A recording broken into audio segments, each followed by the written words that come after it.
Ils sont près d'une soixantaine de rapaces venus du monde entier à faire le spectacle à la volerie des aigles de Kinsheim. La plupart sont nés et ont grandi ici, sous l'œil attentif de leurs dresseurs. 6 fauconniers en tout pour nourrir et soigner ces oiseaux de proie. Tous ont en commun la même passion des rapaces, passion dont ils ont réussi à faire leur métier. Moi j'ai eu la chance un jour, alors que j'avais 14 ans, de découvrir un oiseau, un faucon. C'était un faucon cresserelle, qui était un oiseau sauvage, blessé. Finalement, après l'avoir soigné, il s'est habitué à moi et il est resté toujours autour de la maison de mes parents. Je l'ai gardé, puis un jour il s'est envolé. Et quand il s'est envolé, j'ai dit, c'était une promesse un petit peu de gamin, mais une promesse que j'ai tenue. J'ai dit un jour je ferai quelque chose pour les oiseaux de proie. Chaque matin, Christophe fait le tour du château, attentif aux moindres détails dans le comportement des oiseaux. Si un animal est malade, il faut faire très vite. Les rapaces sont fragiles et 3 jours sans soin peuvent leur être fatals. Tout ce que l'on sait aujourd'hui sur la fauconnerie, il a fallu le retrouver dans de vieux traités.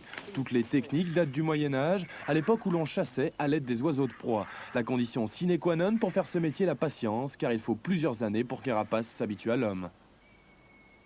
Ce qui compte avant tout, c'est la confiance. Parce que si on arrive à dresser certains animaux comme les chiens en étant parfois sévères, avec les oiseaux il faut toujours s'y prendre de façon très douce. Parce qu'un oiseau quand il a pris son envol, si on a été un petit peu dur avec lui au sol, eh bien on ne le revoit plus. À la volerie des aigles, les rapaces se sentent chez eux. Et si certains sont attachés, ce n'est pas de peur qu'ils se sauvent, mais plutôt pour empêcher qu'ils aillent se blesser ou s'abîmer les plumes.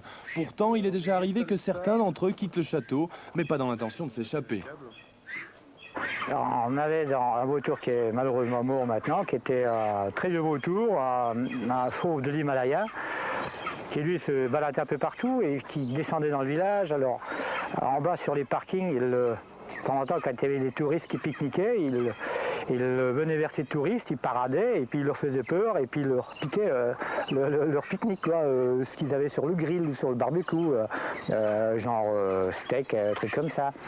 Ça m'est même arrivé que il y avait la gendarmerie qui était là parce que le vautour était en train de prendre un bain de soleil en plein milieu de la route et puis il y avait des gendarmes là, qui faisaient la circulation à droite et à gauche du vautour qui lui était là, tranquille, cool. Il n'existe malheureusement aucune école ni aucune formation pour devenir fauconnier. Mais le conseil que l'on pourrait donner aux jeunes qui voudraient néanmoins tenter leur chance, suivre la voie royale des études de vétérinaire et opter pour une spécialisation en éthologie, la science du comportement animal. Il existe actuellement une dizaine de voleries en France, mais il y a très peu de chances de s'y faire embaucher, car rares sont ceux qui, lorsqu'ils font ce métier, le quittent pour choisir une autre voie.